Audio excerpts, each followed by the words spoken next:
You're listening to the Late Night Snack Radio Show. Hey man, you got something to eat up in there? We hungry.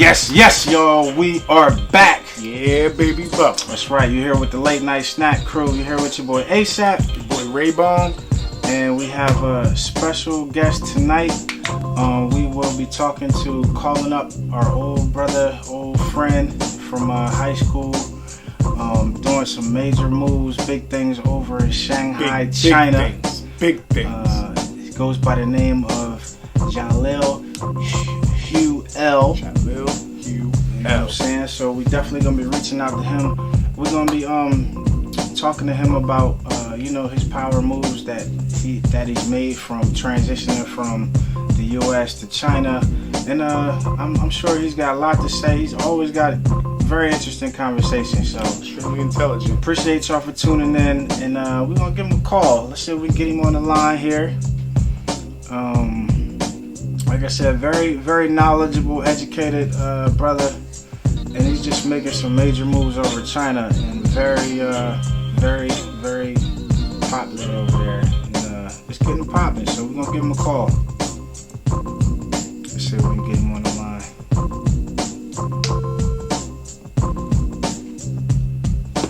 Caller from.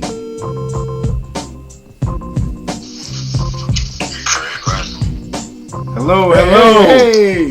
What's going on, brother? All is well.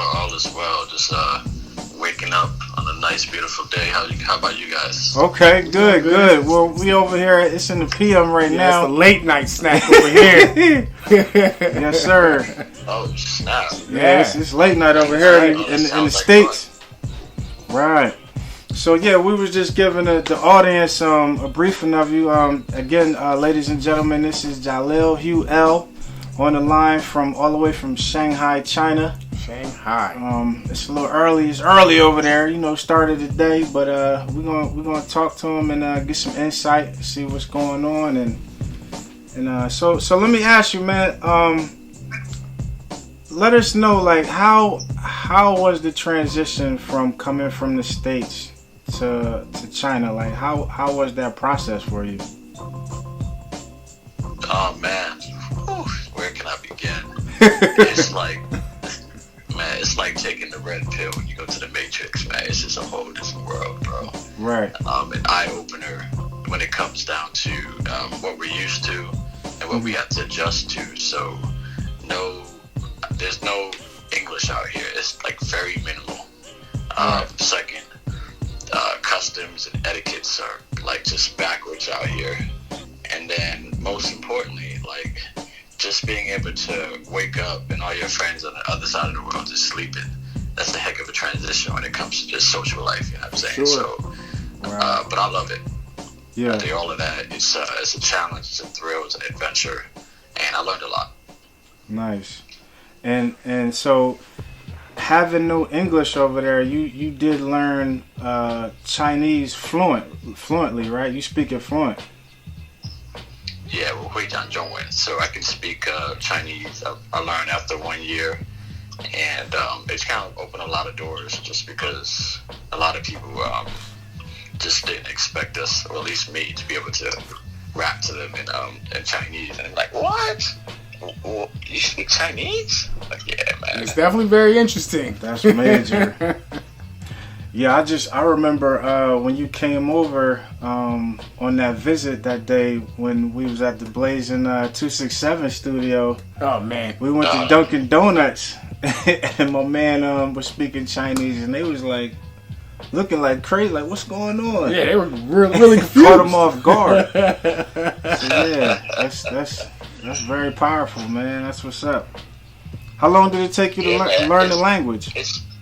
Well, it took me 1 year. It's really not that difficult. Like, most of the naysayers, they would tell you it's difficult, but the majority of the people are just lazy. Right. You know what I mean? When you really want something and you focus, it was just a matter of getting the language down from reading, writing, and then now to speaking and listening.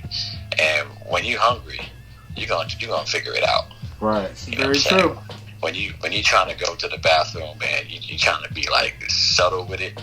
And you don't want everybody to know what you're trying to translate. Mm-hmm. You're going to figure it out. You know what I'm saying? So Right. Imagine like you know, you just had like tacos and hamburgers, and you know, you got all this protein, and you gotta let the protein go, and all of a sudden you meet this pretty girl, and the last thing you want to be able to like, yo, how do I say I need to take a shit, right? So you gotta learn quick, or you're just not gonna get the girl, and you ain't gonna go to the bathroom. So it's definitely fun, man. Nice. So what are you like up to over there right now? Like what's going on with your latest project? I know you got your hands on a lot over there. Well, not recently, the last few years, I've just been putting a lot of effort in just building our community and just trying to make sure our people can do well at China. So it's been successful.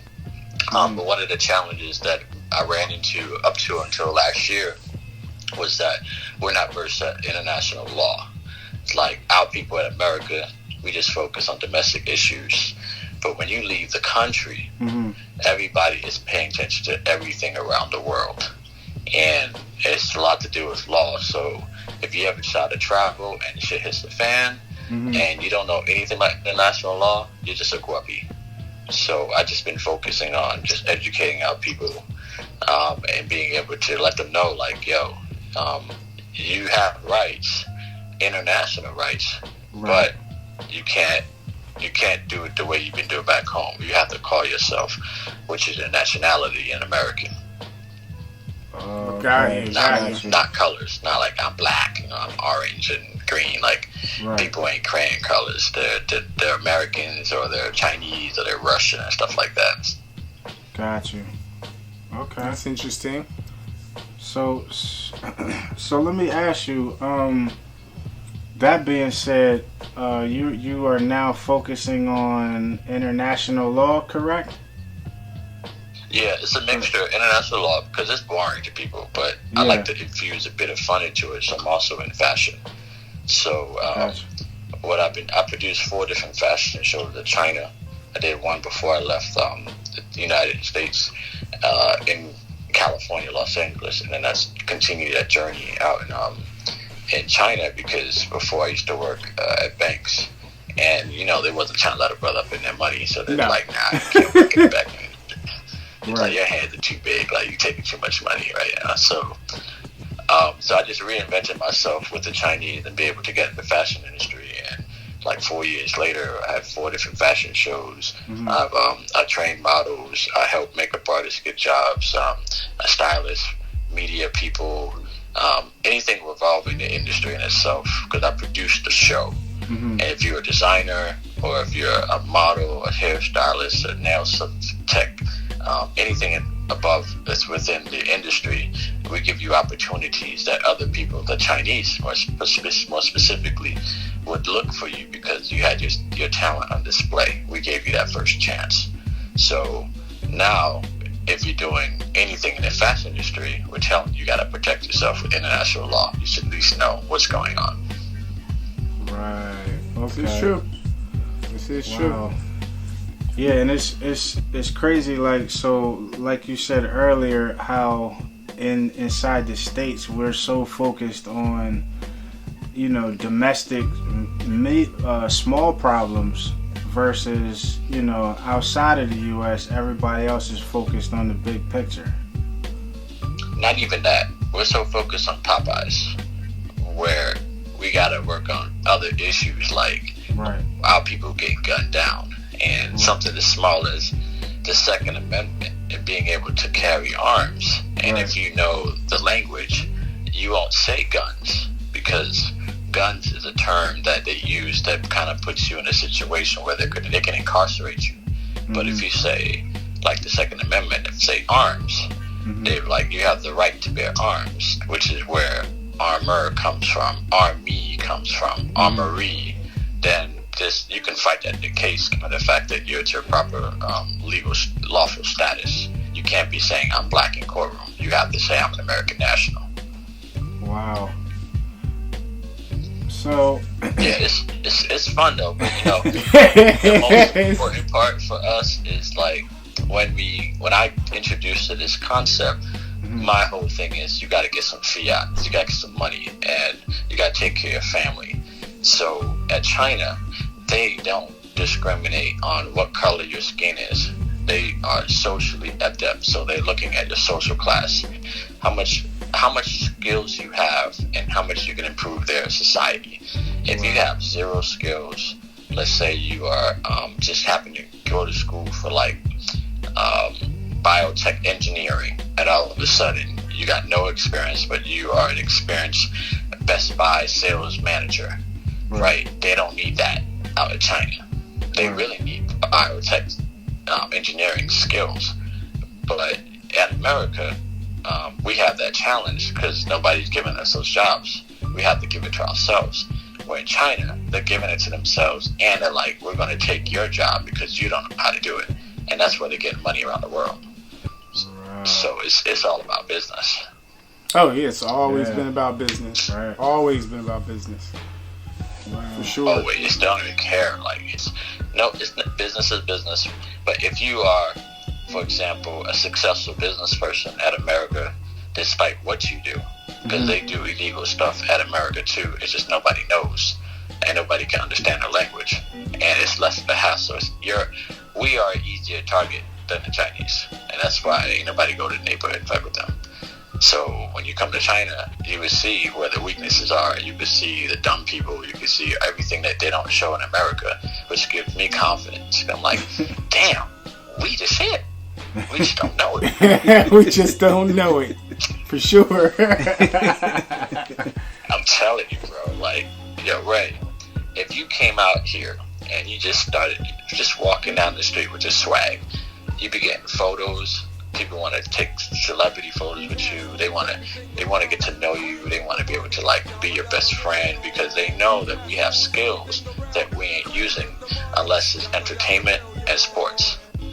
And the Chinese people are some boring ass people, but they got the money, so people are fucking with them. And when you look around with you or me or any one of our crews, we're just entertaining in general, and people will pay top dollar just to laugh. So sure. Bringing in fashion, it made sense for them, which is why it was a great risk that I've taken, and here I am. Wow. Right. I mean, I guess last time we talked, I guess at that point you had a late night show yourself. Yeah. I was because I did a lot of things. I did comedy, stand-up comedy. First time I ever did comedy, and then I didn't realize that I was funny until they heard them laughing at my jokes. I'm like, oh, shit. Then I'm like, they're paying to come to the door? Like, what? After the one of the Europeans, I'm like, where my money at? It was all quiet. But, you know, I bumped this, so I started my own thing, which is it was at the time when I was using my old corporate European slave name, Hugh John, and I started the Hugh John Show, and then people was listening, and then I had just say I got like 20,000 followers out here, easy, and then I have people that I know that are in America or around the world that are following me, and so it just kept growing. And then I was doing interviews or video, so the Chinese were contacting me because I could speak Chinese and you know how to go. Yeah. So it's just, I didn't know I had all this demand for the talent that I was growing up from Strathaven, you know, ABC. You know, we did the little talent show and all that stuff. Yes, we did. Stuff matters. Old school. Yeah, I remember that. Those are the days, man. Those are the days. Yeah, man. I was always salty, man, because Ray always had a bit of swag than I did. No. It's funny. It's funny. Since I knew we were going to do this interview, I was, when I was home, cleaning up, I was thinking, I was like, there was only two people out there that really threatened my swag, and that was you and Kellen. On the dance floor, you and Kellen, you know what I mean? You pushed me to the brim, to the breaking point. Yeah, because you had the saucer down too. You had everything down. This boy could just move. Yeah. Man, came out of you nowhere. had all those ladies around your arms. That's why you couldn't move, man. You was too low. Yeah, I wish. That's the best, man. Yo, we had a good time, man. We had a good time. Oh, high school, yeah. So real quick, are you planning to do a show out here? Anytime soon? Yeah. It's really interesting that I'm going to do a fashion show on the East Coast, and we're targeting Rhode Island. So I'm going to be inviting many different people who wants to ever try to get into the industry, because what we're doing is we're focusing on creating an industry that's focused on American nationals. And so once you're an American national, you have the understanding and the principles of how to protect yourself at home, and then you can make money. So once you make money, then you're able to basically show off your designing skills, makeups. The same thing I did in South China, where I've empowered the Africans, and the Africans were getting like most prejudiced views from the Chinese just because they say Africa have no money. And so when I did the show, a lot of the models and makeup artists and the people that actually partnered with me started getting contacted by the Chinese, because the Chinese didn't know they can do professional work. Same thing for what I'm going to do on the East Coast. We have so much talent, it's just not organized. We have enough fiat, which is money. We just need to put it together and then empower each other. For sure. Reparation, because reparations ain't gonna save us, man. It's like we gotta be active and support each other. Yeah, you're right. For sure. Right. Most importantly, I just haven't seen my people in a long time, so the best of it comes out in fashion. Like, you gotta bring your A game. Get some shoes shine. If you got the Air Force Ones, or you're gonna get your fresh cut, and I need to display that to the world. So I have fans in Asia, Africa, and Europe. So they just never seen beyond European media what we look like. And it's always the specific group of chosen Americans that look like us that are being, I would say, put on a pedestal. But you don't need to be TI to do something great. You just need a group of people that go ahead and look like what you guys do with the show right now. This is important. Right. And I'm going to be talking about this show to my American friends over here in China. So hopefully you guys got some people over here just listening in on what you guys are doing. That's right. Appreciate Tune into us. Appreciate We're here. Late night snack. Late night snack, baby. Yeah, This is what it's all about. Our whole mission and agenda is to, like you said, support each other and push the word out, spread that love, so people are conscious and aware of things besides the Hollywood stuff, the more commercial productions. So we just got to keep it moving, man, and keep grinding at it. So yeah. What I can say is I'm offering this. I have a class that I'll be opening up in November, which is called Fashion 101. Okay. For those who have no experience that want to learn, it's a free course. However, all you have to do is be able to do something back for the community that we're starting to create. So, for example, if you need to learn how to kind of like do improving your makeup, we'll talk about that in the class. And in exchange, maybe some other member in the group needs something to be promoted. So we ask people to promote something else, which is just word of mouth. So I will be given expertise on how to get in the fashion industry, as long as that person can bring positive energy and we can welcome more people. Because the more people we have involved in learning how to do fashion, by the time we have the fashion show next year in 2020, it'll be between May and July. I have to decide.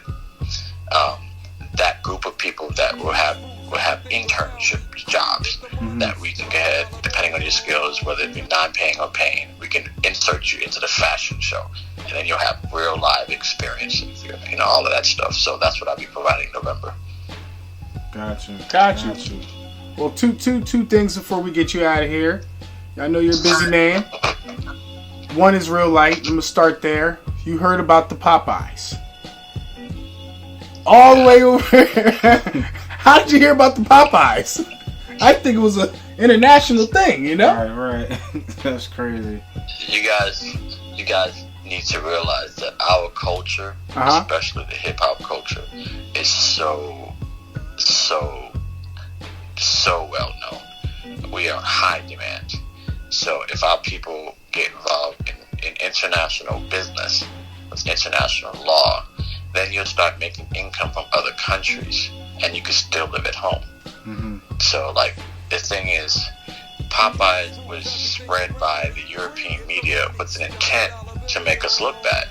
But Right. what it did was always just put more attention on us with the locals that we are in different countries around the world. Mm. So, you guys think our people like chicken? Man, I eat chicken way more than you even imagine, bro. Oh I'm man! like looking at them, they're licking their fingers.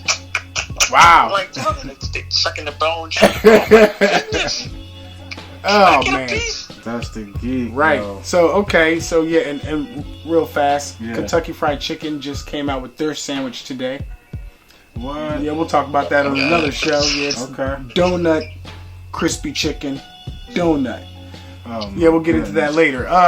My next question: is there anything that you want to say, to your fans over there, in their language? We would love to hear, Some Chinese. a nice little shout out, so that they know that you're part of the late night snack. International, Okay. I baby. like how you put me on the spot. Alright, what you want me to say? I can just translate it. Alright. I say it all the time. Well, I'll say this. I'm gonna say this in Chinese, and then I'll tell you guys in English what I said. Okay. 你好，朋友们，我是在跟我朋友一起聊天，我们中国的生活怎么样了？所以我希望你们可以交一些的美国人的朋友们，他们非常好酷，还有他们觉得你们非常好酷，所以我们也可以一起合作，加油。So what I said was that I'm hanging with my boys on a radio show. We're talking about Chinese lifestyle, and they think you're cool and they're cool. Hopefully we can come together and we'll do some business together. That's We right. can do it. Let's go. That's Major. right, and that's what I figured you said. That's major. You know what I mean? I felt the way it was going. That's Sound like a whole lot exactly went down. what you was talking about. You know what I mean? We here with you. That's Hey, yo. So, man. by the way, I'm learning Russian right now, so Woo. you can call me back in a year and I'll be able to say that in Russian. See what I'm saying? That's People, awesome, he don't man. never stop. The grind Never stays stops. going. Never stops. Keeps it moving. That's cool, man. That's We what's up. appreciate him on our show on the late night snack. We're definitely gonna do it again. You already sure. know. We I gotta go appreciate there. you guys being entrepreneurs and doing this because it's not easy. I love the energy you guys are doing, bro. Appreciate that. Thank back, you, man. Thank you. Appreciate Thank you. You want to tell the people where they can find you? You got some tags, some sites. Yeah, good point. My website, Jaleel, Jaleel Huel, which is Jaleel, all one word, .com. Another one is Moorish Springs, MoorishSpring.com. And then my Instagram handle is Jaleel Hu Shanghai. So JALEELHU Shanghai SHANGHAI. And then Facebook, just Jaleel Hu. You can find me on there. Either one are all connected, and even YouTube. You type my name on YouTube, you'll find my videos and a lot of information I'm putting out there regarding fashion, international law, Chinese lifestyle, or just opportunities in general. Nice. Awesome. Now y'all got it. The Now info y'all is got the there. information. Verbally, it's right there on the screen. Right on the screen. Find them, reach out, hit them up. Very knowledgeable, very knowledgeable. approachable. Listen, man, we appreciate your time. As always, man, much love, much love. Love you, man. Stay doing what you're doing, man. We always got each other back. That's right. Work hard, play Absolutely. hard. And in the dance floor, when it's time to play, you know what I mean? I gotta redeem my title. You know what I mean? I gotta hold it down. So, I can't wait for that too, man. I did a Kobe, man. I already did my thing and put my jersey up. Okay, you did a Kobe. Alright, that's what's up. All right, man. Much love, you guys man. Have a good night. Alright, man, have a too, good buddy. day. Take care. Alright, peace. All right, one. Man, Jaleel Hu, ladies and gentlemen. Yo, enough said. Y'all heard it for yourself, man. Hit him up. Again on the late night snack show. We try to bring y'all great conversation, spreading the love, we just trying to keep everybody woke. It's late night, but we're keeping y'all woke. I'm sure y'all might be watching this during the day. Whenever you watching it, we here, we spreading the word. That's right. All right, you heard it here. Once again, you're here with the late night snack show. Here with your boy ASAP, your boy Raybone. Signing out. Oh! Before we sign out, look out for them other apps on JFGTV. Oh yeah. You know what I'm saying? Facebook and also on Instagram. I see, obviously it's popped up on the screen, but you can find us at the Late Night Snack Show on Instagram as well. And our personal IGs. If you need to reach out, book something, get on the show, hit us up. Any questions, comments? Send them to us, and we'd be happy to talk about them on the show. Sure. All right. See y'all when we see y'all. Peace. Yeah, baby bubba. You're listening to the Late Night Snack Radio Show. Hey, man, you got something to eat up in there? We hungry.